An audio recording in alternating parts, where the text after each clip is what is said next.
just gets out there a little bit. But, I started thinking of the stars. Well, the stars are in the sky, but I don't feel any distance between them and me either, any more than I feel a distance between that door over there. They feel like they're within me and I'm within them. And then I started seeing the celestial level of the heavens. They expanded to the whole universe.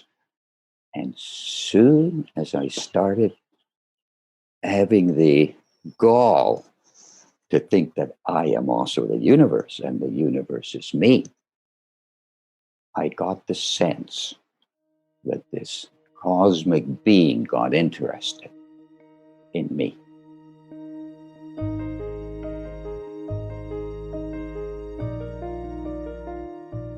Welcome to Letting Go and the Greatest Secret, where we explore the end of your suffering and the beginning of lasting happiness. I'm Hale Dwoskin, and today we'll be joined with Harri Aalto. Harri Aalto is an artist, business owner, and author of The Landscape of Enlightenment. He speaks about how the self-realized state is not only normal, but is also rich in beauty, love, and knowledge. Harri connects the inner and the outer experience so clearly that it will inspire that delightful experience in you.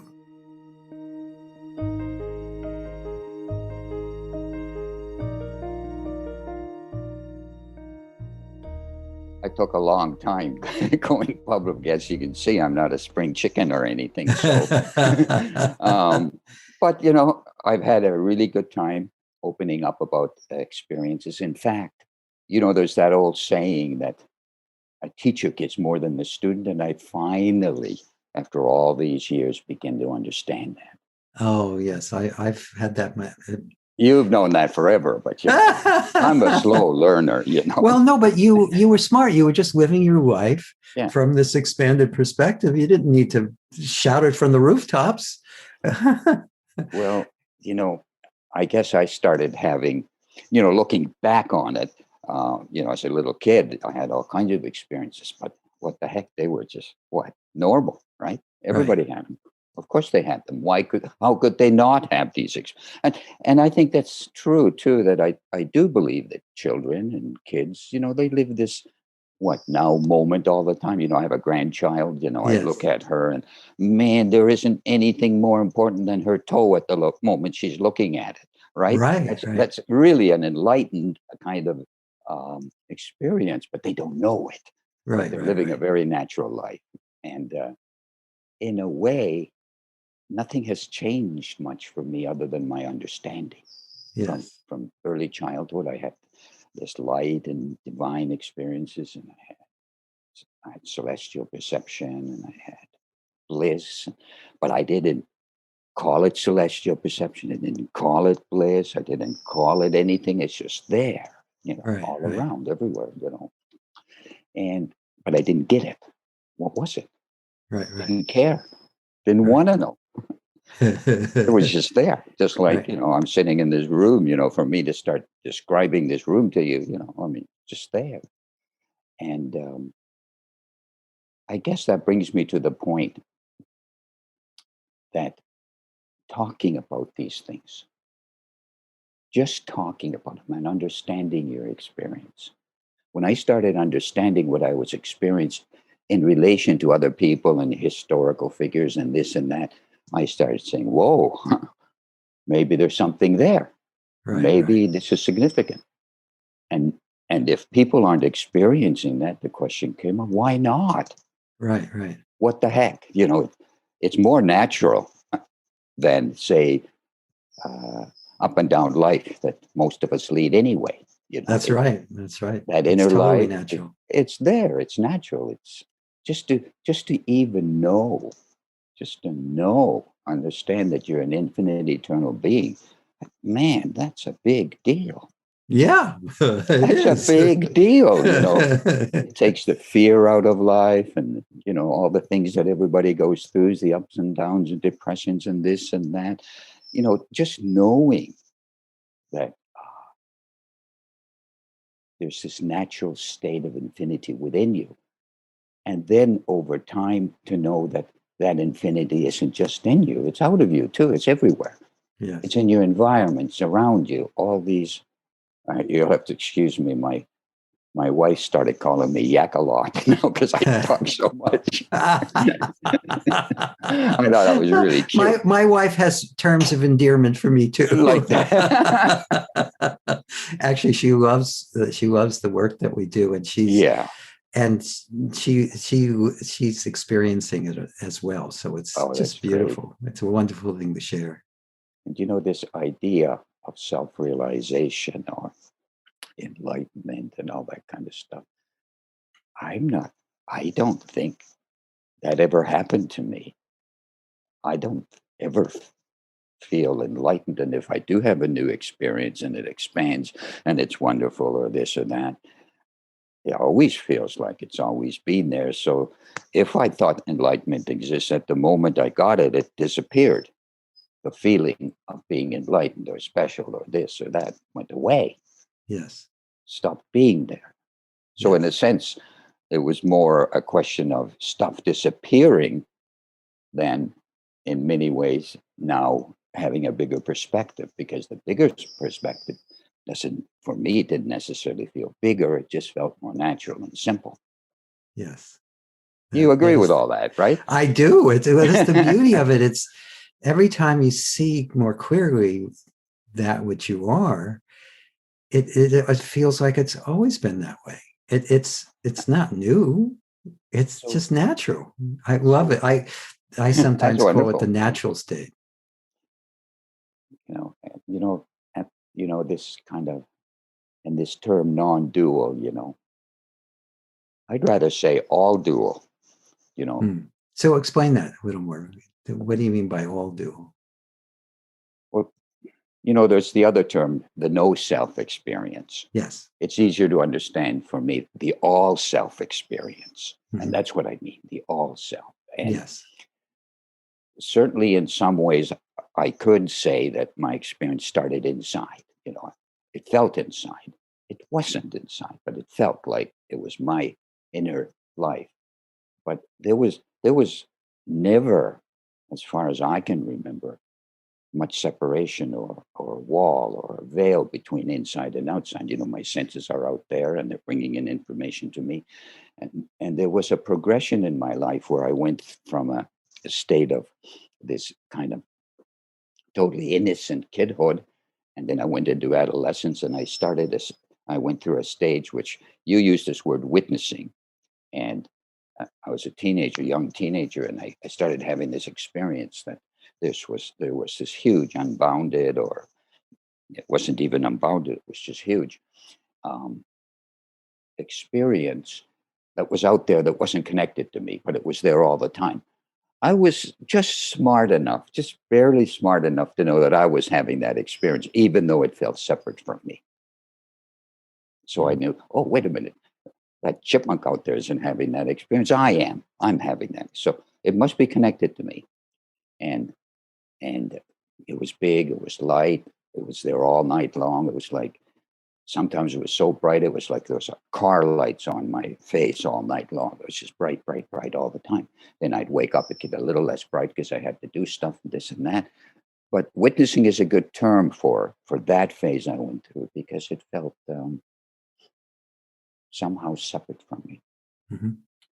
And then over time, that separation started disappearing. But it was so gradual. By the time the separation was gone, and I felt that the outside and the inside were the same, and there was a more beautiful perception along with it. It was just there. At some point, I started realizing that not everybody has that.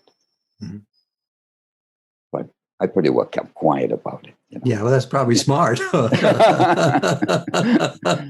And yes, I think it was smart. And I did once in a while talk about it, and people maybe wouldn't understand because I wasn't being clear about it.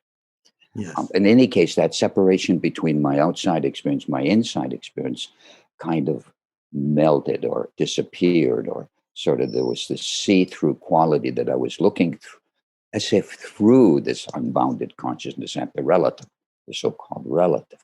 It was there, but I was seeing through it. Right, right, right. And so I was living this life inside, outside, same. Then, I was a young man, I got married, and had a business, and that never went away. That kind of continuum, I guess you could call it a unified sense rather than a separate or witnessing state, Yes, yes, yes. right? And I always had, even as a little kid, I had this sense that there must be a God or a goddess, something bigger than me. And then when I started having this witnessing experience, I said, hold it, folks. This isn't enough because this is empty. It's just a light. That can't be anything that special. It's just a big light, unbounded light, unbounded. I didn't think of it as awareness. I thought of it as light. So I started looking for God or a goddess or it or whatever there was. A kid in high school asked me, so do you believe in God? I said, I'll let you know when I experience him, because I hadn't had that experience yet. I had a sense that there was something divine about human consciousness, because it was, at times, this inside experience was delightful, it was nice. Yes. I had a lot of bliss. Of course, being of a kind of a Finnish, uh, Finnish background. Finns don't use that word bliss. No, definitely I mean, not. we're more like rocks and pine trees. We have Right. to develop smiling muscles. They're not That's there right. naturally. Right. You know what I mean, right? Yeah, yeah. Okay, and very typical. And yeah, there's this there's this Finnish joke. This Finn loved his wife so much that he almost told her. I can see why you kept quiet. and I know, but it's so true. And it's like one other Finnish joke, and that Okay. is, an exuberant Finn looks at the feet of the person he's talking to rather than his own feet. Oh. Because you're shy too, and quiet and stoic. Well, I didn't quite fit the mold, but my father, brother, everybody I knew, they do. Yes. Yeah. So I was talking about this progression. Do you want to add something, or should I just keep going? Well, no, I think it's lovely that you're describing what you go through. It's interesting that, in my experience, this unfoldment takes a different look and feel through. There are certain things that are universal, like the sense of unicity or oneness, Yes, the sense yes. of that there is only this one awareness. Yes. That and what's unique, though, about what you're describing from my perspective is that most people, one is they don't start seeing it, consciously seeing it. A lot of people, when they start to see this, realize they always have been seeing it. Yes. Not just the awareness part, but other things. They were little clues early on. That's beautiful. Yeah. Yeah, it is. But the other thing that's universal is that the identity as just a limited body mind is either dropping away or has dropped away. But everything else is very varied in an exquisitely beautiful way. Has that been your experience too? Since you've come out, you've been talking to people and they've been having experience and sharing their experience. Has that been your experience too? Yes, and yes and no, because there was always, and now always has been, a really deep sense that everything is that self, not just what I have inside. Everything. Right. Yes. That unified sense wasn't for me just a feeling, it was a knowingness that was really tangible, which grew and grew until when this, I talked about the separation that I had. When that separation disappeared, there was a period of 3 or 4 years. I don't know if it's pertinent to other people, it was certainly pertinent to me. I went into this celestial awareness. It was overwhelming. Um, it was like I was in heaven, on earth. Unfortunately, I have a very understanding wife, and, and That is fortunate. yes, very fortunate. And I've had the same wife for a long, long time. And but I went into the celestial perception where I started seeing, if you're Christian, you can call them angels. If you're Vedic, you can call them devas. Doesn't matter. But I saw these divine, luminous beings. They were all around me, everywhere, top, bottom. And I didn't care who they were or what they were. It was too beautiful, too divine, too just there. And I was so close to it. There was this transcendental field of pure silence, and it suddenly bubbled into this celestial field of experience. And it was just there all the time. And that went on for years. And I'm not going to get too much into it other than say it was overwhelmingly divine, beautiful.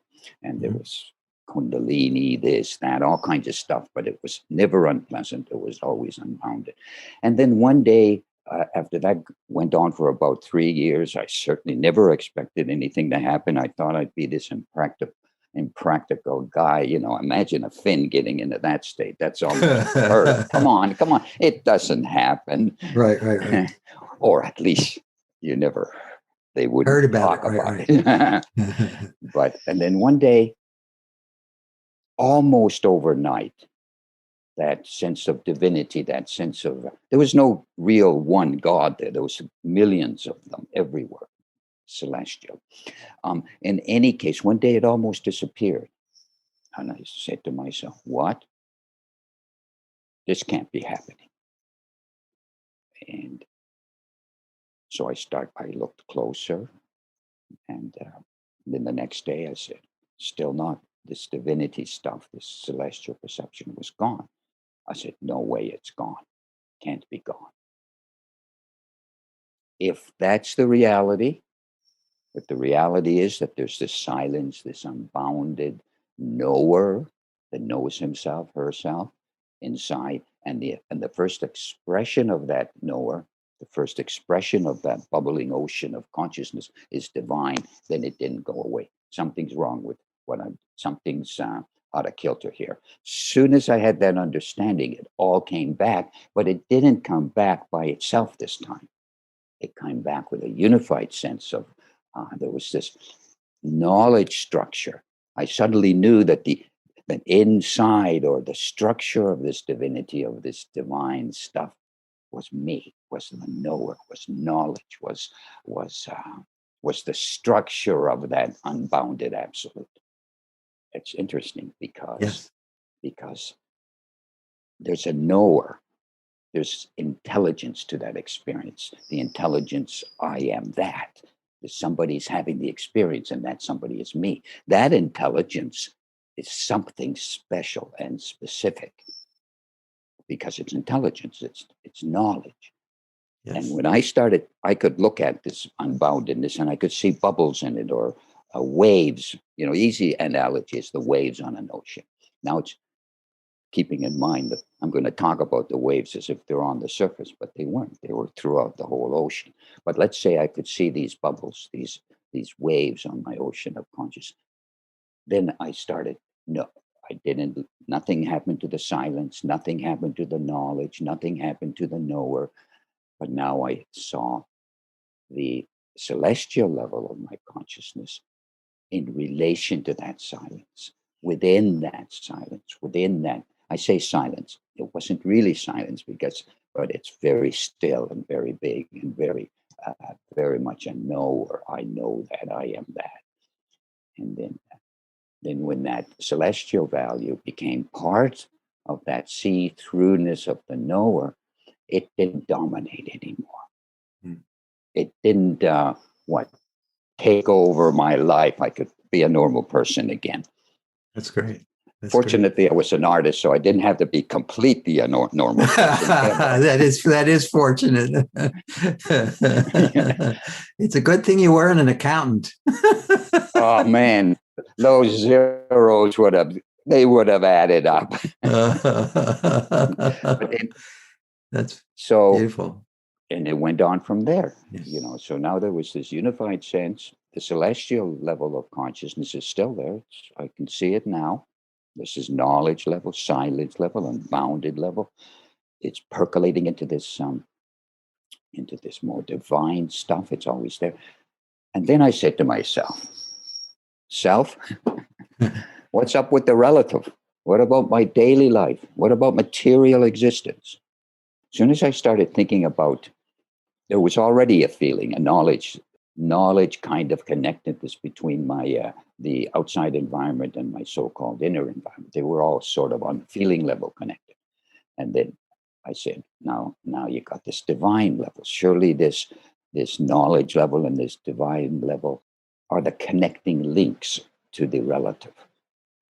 It's kind of abstract, but doesn't No, no, matter, no. right? For me, It- it makes total sense. It okay, does. good. Okay, so I said to myself, well, what are all these beings or devas or gods or angels? What are they actually doing? They all seem so busy and happy, but they're busier than I am. They seem to have jobs. And what did you find out? Well, I found out that their jobs are the knowledge structure or the intelligence structure of my own consciousness. How can I put this so it doesn't sound funny? Were the guiding principles or were the reasons why all this stuff was going. I wasn't saying I was responsible for it, but I was connected to it. Whatever thoughts a human being that's awake has, these this divine level is orchestrating or connecting or making the soup of consciousness or the laws of nature, creating the physical body, the physical universe, this, that, the other thing. I won't get too much into that, but that's what I saw. That's what they're doing. They're creating this creation. As soon as I said that, now this must be how to get to God or goddess, because these must be, like in business, you have the president and then you got Right. people under the president. They're doing all the busy stuff. They're doing all the work. The president of a big corporate, you're not going to meet him or her. She's out there somewhere, just kind of thinking. I say, well, maybe God's like that. Maybe this celestial level of my consciousness will lead me to God, lead me to something even greater than the absolute, if there is such a thing, or this silence or this immense totality that exists in me. And I didn't mean to be so abstract today, but you brought it out in me, so I'm blaming you. I'm blaming you for the whole thing. Oh yeah, I'm used to that. So please go right ahead. Blame me. Well, a little more practical too. And Yeah. I've got some insights. Well, we can cycle back to the practical. We can cycle back. I'll Just just let finish yourself. Yeah. All right. So I started looking at this divine field and I started seeing the relative in terms of kind of being so closely connected to me that there's no difference between me, kind of like this room, there's walls, ceiling, floor, this and that, but then there's the space in the room. They're made by the walls. There's no space. If you took the walls away, the space would remain, but it wouldn't be a house. It wouldn't be my home. It would just be a space. But because the walls are there and the ceiling's there and the floor's there and it's beautiful, I said, that must be how the divine is. That must be this, all these heavens that exist. They must be the structures, the rooms, the ceiling of my existence, of human existence, of the earth. Maybe that's true of the universe too. And I started experiencing not just that, this gets out there a little bit, but I started thinking of the stars. Well, the stars are in the sky, but I don't feel any distance between them and me either, any more than I feel a distance between that door over there. They feel like they're within me and I'm within them. And then I started seeing the celestial level of the heavens. They expanded to the whole universe. And soon as I started having the gall to think that I am also the universe and the universe is me, I got the sense that this cosmic being got interested in me. Mhm. And the one thing I've realized and realized early is that there was always somebody, an individual, a person, a personality having these experiences, not some abstract knowingness kind of guy or blissful kind of guy, but there was a person. Mhm. And obviously, everybody's going to be different. Everybody's an individual, but because that isn't talked about much, to me, it's really important. It's important that I'm the one that feels infinite. I'm the one that is absolute. And I'm the one that's relating to you and my family and the environment. Sure. And I don't relate to it quite the same way you do. Right, You'd right. relate to it a little bit different. Same principles, maybe underneath, but very different. And I said, okay. I s- and one thing I also realized, not getting lost in any of the experiences, whether it's the absolute or the silence or the non-dual aspect, not having the individual totally lost in that experience was critical Mhm. for my eternity and experience. Same with the divine. When I was totally involved in the divine, everything, nothing else mattered. It was just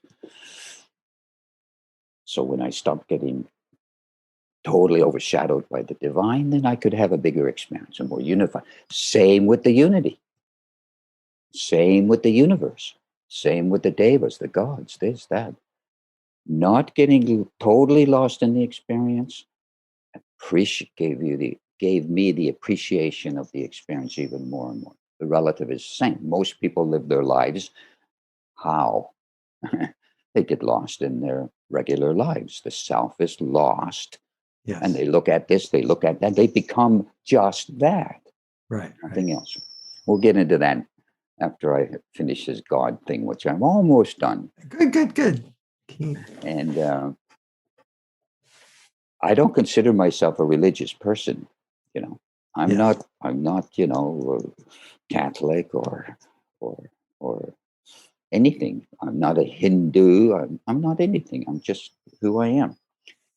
But that doesn't mean I don't believe in a God or a supreme being. My mind told me, okay, so if let's say,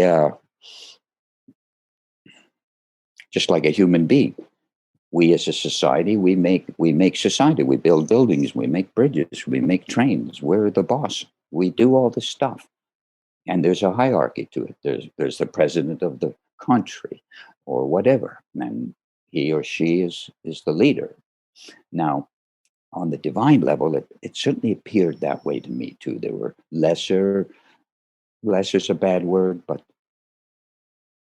beings that influenced less and beings that influenced more. Surely there's a supreme value of that too. I wanted to know. Now, I was smart enough to know I don't have the opportunity to become God. That position's taken. Right. I wasn't that naive. So I said, how can I get closer to God? It's not something I can do. I realized it's something that has to happen based on who I am, what I experience, and if this God or goddess can get interested in me because I have similarities to him and her. It's just like, if you like somebody, you're going to want to have a relationship with that person. Right. If you have a natural dislike for that person because your personalities don't match, you're going to go the other way, and that other person will go the other way. So I'm smart enough to know that if you want to know somebody on a supreme level, you're going to have some supreme qualities, even if they're human. They have to be qualities that attract the creator. And there did come a time some years ago where I began to have an experience of God. And because I had gone through these experiences of getting overshadowed here, getting overshadowed there, and then it all melding together into one big experience. Then I had the same experience with God. I can get so close to God. I can get closer to God if I don't uh, get lost in it. If I get lost in it, I'm gone. I'm not prepared to do that, not even for God. So, in any case, that's how I look at the whole phase of human existence. To me, this whole creation is what is a gateway to higher and higher, more and more expanded values. Whether you're meditating, whether you're doing mindfulness, whether you're doing the Sedona techniques or anything else, they're all, even regular life without any techniques, is taking you in that direction. Just do Yes. it kind of slowly, Yeah. very slowly. But the key to me is not getting lost in any of that, Mhm. any of these processes. So lost that you lose the self, you lose the experience of the even pure consciousness as an experiencer. That's me. I'm experiencing pure consciousness. Even as abstracted as it is, as unbounded as qualityless that it is, then I'm still having the experience. And if I'm having the experience, then my senses are having the experience, my body's having the experience, my individuality, it's all of me is having that experience. The sum total of who I am is having that experience. Same is true of God. So all these layers are being had by an individual. Oh, I'm running out of gas here. It's time for you to talk.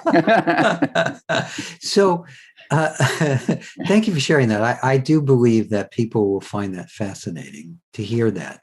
I've heard pieces of that in some of the other interviews, but I'm glad you shared the whole thing because it's beautiful. So, for our listeners and people watching, it's going to be video and audio. So, Okay.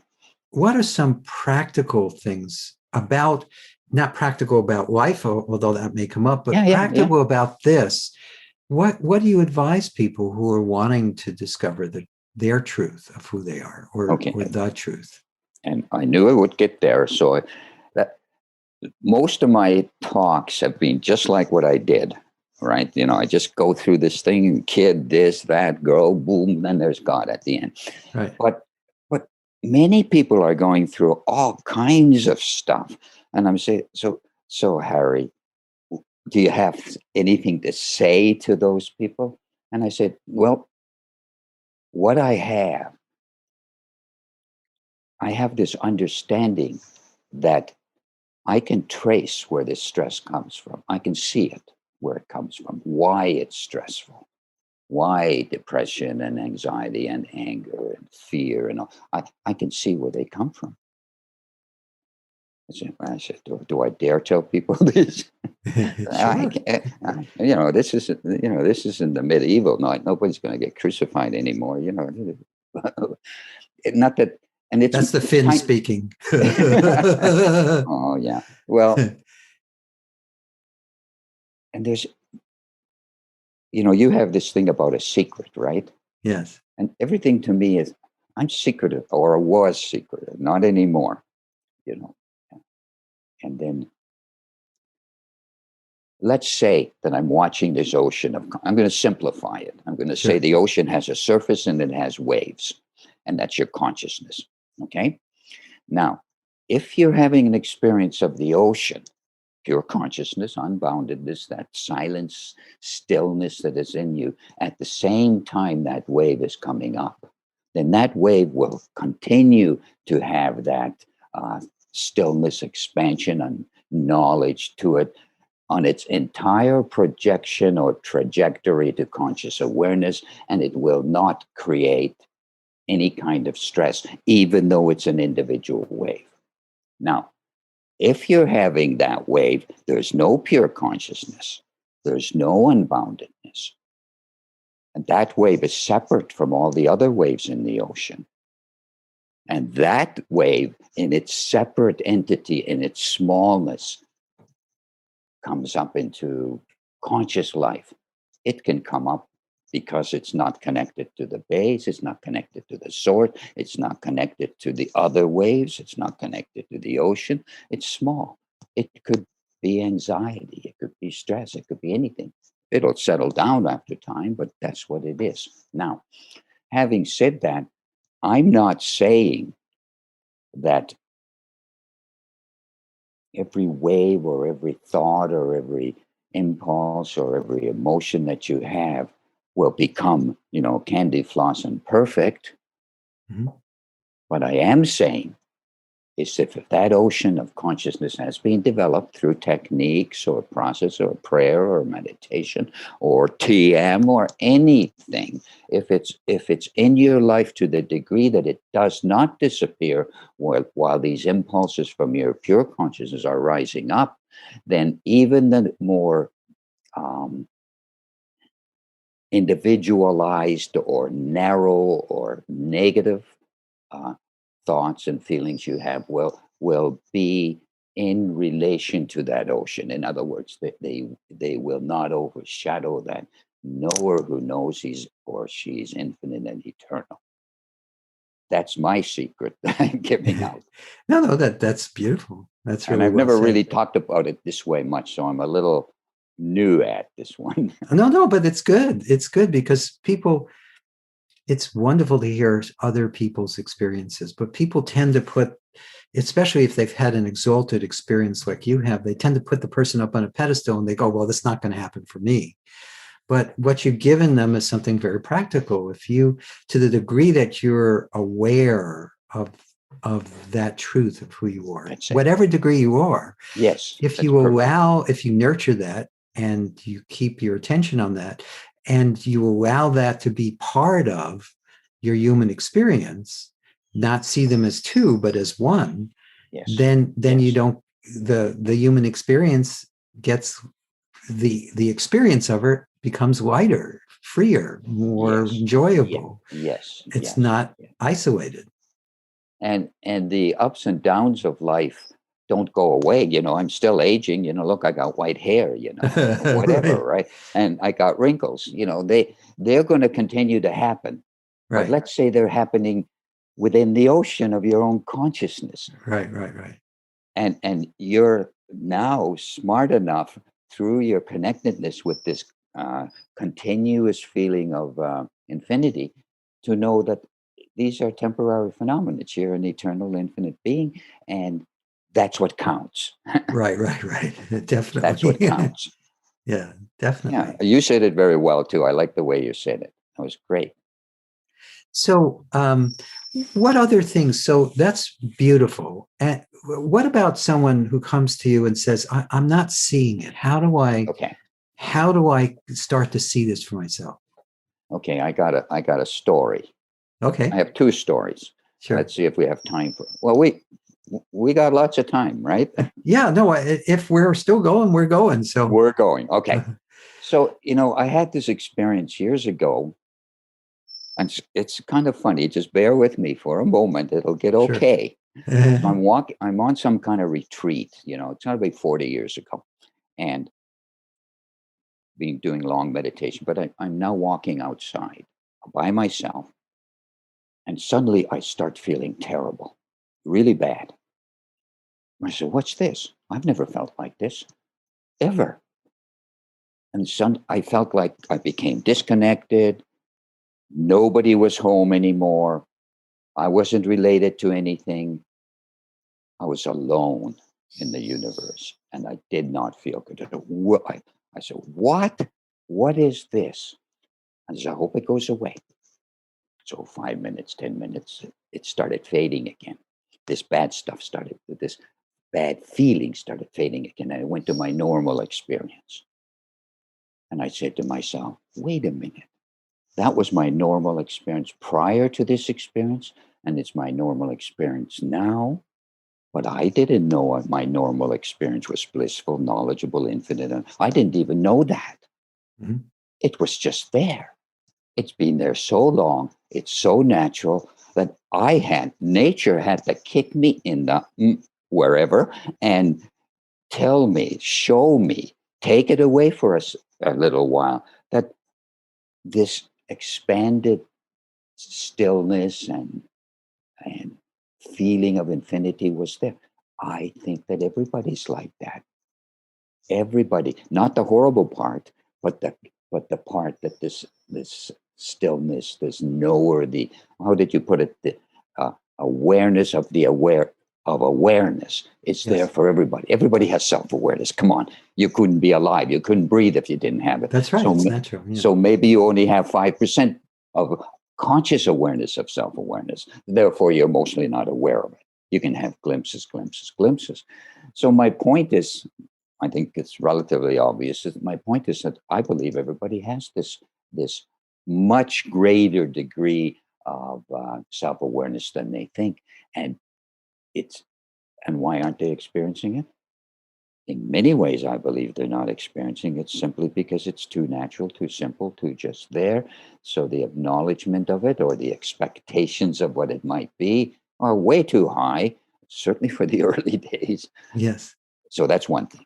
That makes sense to you? Yes, totally. And I think Okay. it would be it's helpful for everyone listening. Okay.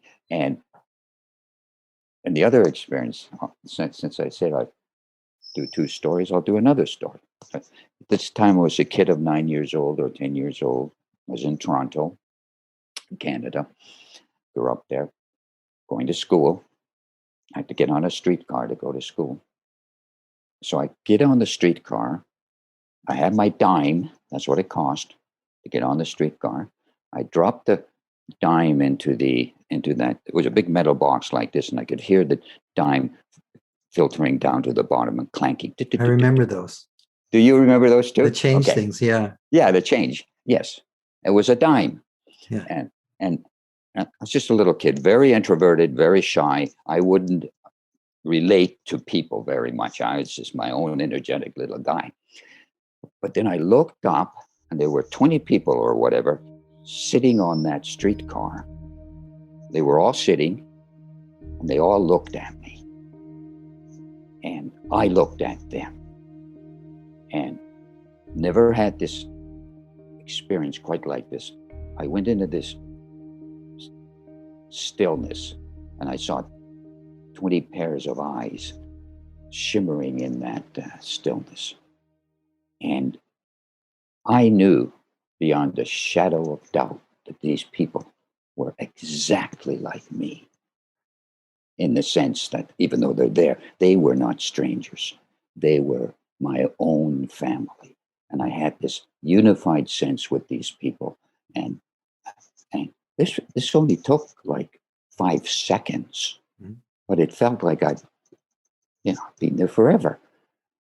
And this was probably my first very clear experience of this unified inside outside one experience. Everybody's the same. I could see their lives in a moment, their ups and their downs and this, and just like me, no different.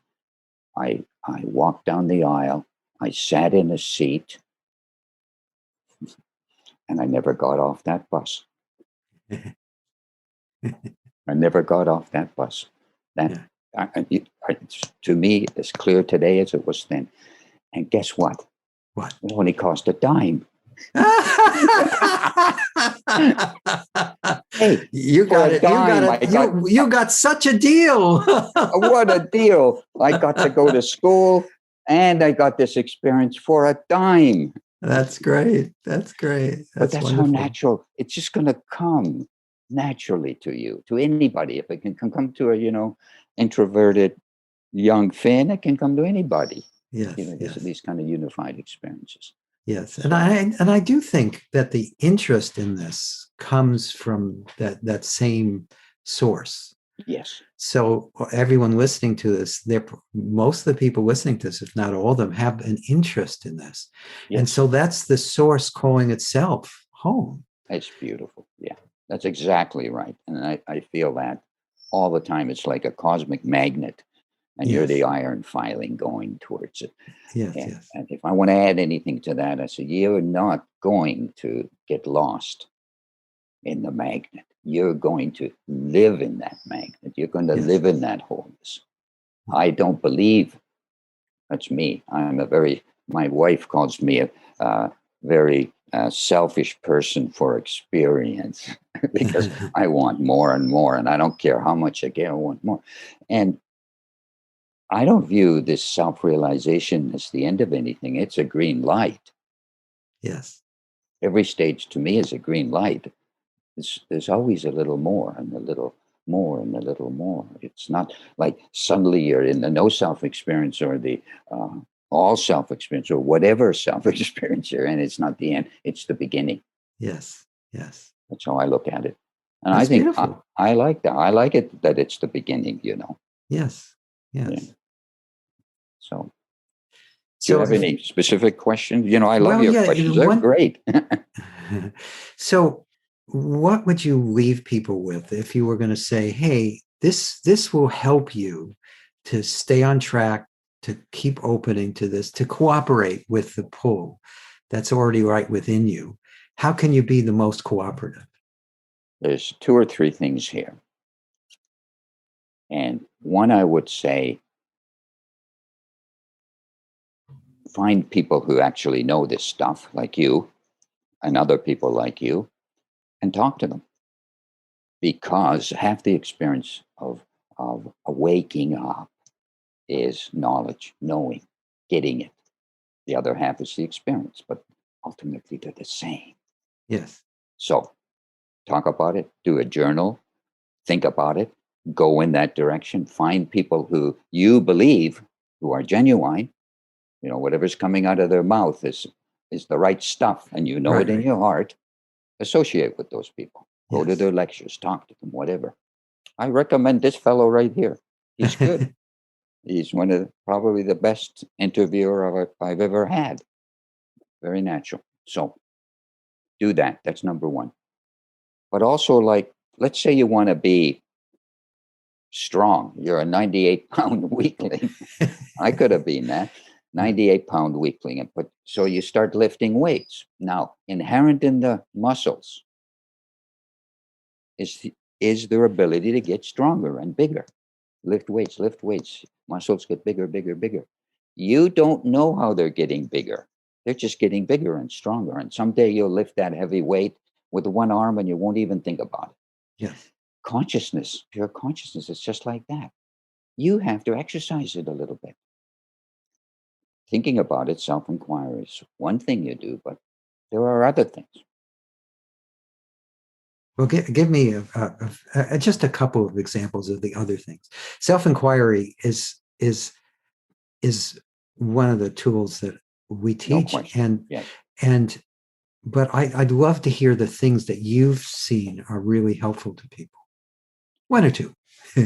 Well, for me, I have to say meditation has Yes. done miracles for me. Okay. And I'm not going to ignore it. I'm going to say it was, when I started meditating years ago, and I did TM, and, so I can say that works for me. Um, when I started meditating in my early 20s, I was already in some kind of witnessing state Yes. all the time, 24 hours a day. I had no clue. So when I started meditating, I did a technique. Yes. And I went, so, with a mantra, whatever, went inside. And as soon as I did that, that witnessing started disappearing in the sense that I was separate from it immediately. So I did this technique. And I believe that any technique that's subtle and has been developed the right people will work. Doesn't have to be TM. It can be some other meditation, some other Yes. teacher. Yes. It can be, I don't know what, the Sedona. Right. What I've read about it sounds very subtle. Sounds like it can enhance your life. The reason that almost everything works that's done correctly is because that knower, that experiencer, that self is a self-existent reality in every human being. Every human being Yes. is designed for. You don't have to be smart. I'm a good example of not too smart. Well, I consider myself creative, so no. But you don't have to be a good artist. You don't have to be smart. Your physiology, your senses are designed by nature to expand, to to have an experience of that self. You're designed that way already. You've got the brain. All you need is a head and a heart. Most people have that. That's right. Hey, you don't have to look very far for that. I do emphasize understanding a lot because self-awareness is already there. How do I get there? How do I make the journey? you become a Yes. seeker. And a seeker can use techniques. Inquiry is one technique. Understanding what causes the problems is another. And are there techniques to directly deal with the problems?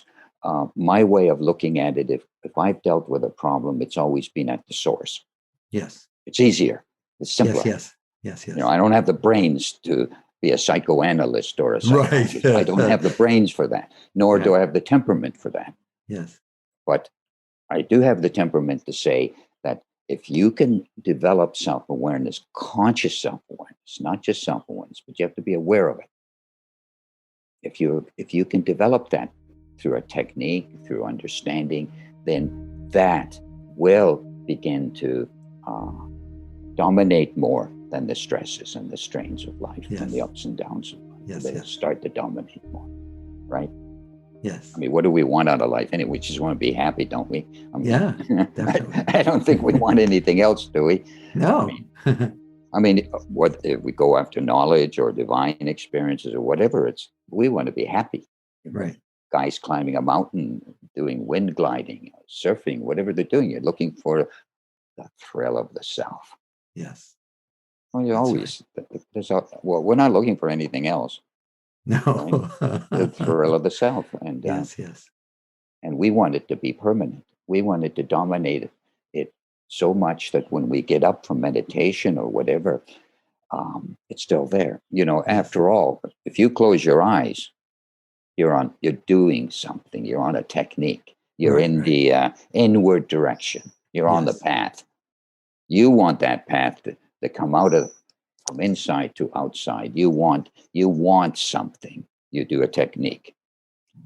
Your eyes closed isn't the result of isn't the fulfillment of the technique. Your Yes. eyes open in daily life. That's where we want to have the fulfillment of whatever technique we're doing. We want it in our regular lives. Yes. Totally. Where else would we want it? Right. Well, there's so many people. They go in, they get more and more in, and everything's inside. And it's all what. That's not. We didn't come to Earth to just go inside. We came to Earth to go inside so that we can have that experience outside. Yes. Right? Yes. Perfect. So I'd say there are many I don't know much about mindfulness, but you probably know a lot more than I do. But it sounds like as long as you're not straining and you know staring at a flame for 50 hours a day, or whatever, and you're straining yourself, natural, simple techniques work. Why do they work? Because you're naturally going to go in the direction where there's more happiness, more expansion. And that's the self. The self has that magnetic quality to it that almost anything you do takes you in that direction a little more. Yes. But you Yes. got to get it. You got to understand it. Yeah. Perfectly said. Thank you. Yeah, I often tell people you can't get this wrong. You can't. Right. There is the question, why aren't more people awake? I can only say that they just don't know it. Many, many, Yes. many people, particularly long-term seekers who have done whatever they've done, prayer, meditation, they're monks, they have very high expectations. Their teachers and mentors and gurus have told them you're going to be in 24-hour bliss, you're going to be a master of everything and all this stuff. And I'm not denying that those kind of things can happen, but maybe not day one. Right. Yeah, but everybody wants it now. Yeah. Let's go for the self, and that's pretty simple, Yeah. self-awareness. Start what's the most natural. Yeah. Yes. That's great. I think many people, when I was a kid and I had an experience, I don't know why, but I had this thing. I got to hang on to that experience. I got to hang on to this experience. Most people lose their innocence and their this, and many people, they're if the kids feel the self, they have some natural ability. They're experiencing the self because they're innocent. Whatever they're experiencing, they accept. That's it. Boom. Yes. And somehow you stop accepting, stop acknowledging that experience as people grow up. I Mhm. know that people do that because I could see that happening to me from time to time. But being a greedy kind of spiritual seeker, I just stick around. I like Right, that. right, right, And right. I think, there is a quality to waking up as if you've you've remembered something, Yes. right? There's a Yeah. memory quality to it. And I thought that out one day, and I thought, well, where's that memory quality come from? Uh, the memory quality comes from the fact that universal consciousness and human consciousness are infinitely spread out through existence forever and always has been. So you've missed it somehow. You not realizing that anymore. So when you get there, so many people, when they wake up, and I've certainly been around people who have woken up, will tell you just what you said. I've always had this experience. Yes. This has always been. Why did I forget it? Why did I forget it? Well, I think you have to forget it every day. And you have to forget it nonstop. And all you have to make an effort to forget it. And in some Yes. ways, you could look at problems arise because of that forgetting of the big self. The Yes. Yes. so-called Yes. little self takes over. Right, right, right. That little self that rules the roost most of the time, right? Yes. Ultimately, there's no difference between the little self and the big self. When Ultimately, it's if I oneself. was going to say anything about relative life or the little self and the big self, you don't give up. I never gave up anything in my search for more and more. I didn't give up eating or drinking or having a good time or whatever. I didn't have to give up anything. Now, often seekers will come and say, well, they get a teacher or guru, and well, you got to behave like this. Make the path narrow. You can't drink. You can't do this. You can't do that. You can't do that. And I'm not saying that's wrong, but it can get a little absurd too. Yes, I've seen and that. and and certainly after I found that everything piles on to you, piles on more and more. But you're a bigger space, so more fits in. You're a Yes, bigger yes, wholeness, yes, so more fits in, right? yes. And eventually, even God fits in.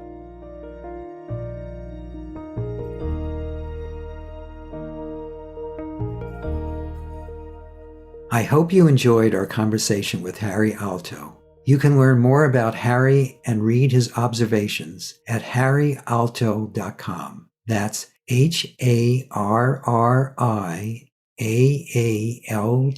HARRIAALTO.com. If you've enjoyed this podcast, please subscribe so you have immediate access to future episodes. Please give us a 5-star rating and share it with the people you care about. If you'd like to learn more about my work, my mentor Lester Levinson's work, and the Sedona Method, please visit www.sedona.com. As you explore our site, you learn the key to lasting happiness, success, peace, and emotional well-being. We have books, courses, events, and plenty of free material to explore. Again, go to sedona.com. That's SEDONA.com. Thank you for being here, and we'll catch you in the next episode of Letting Go and the Greatest Secret.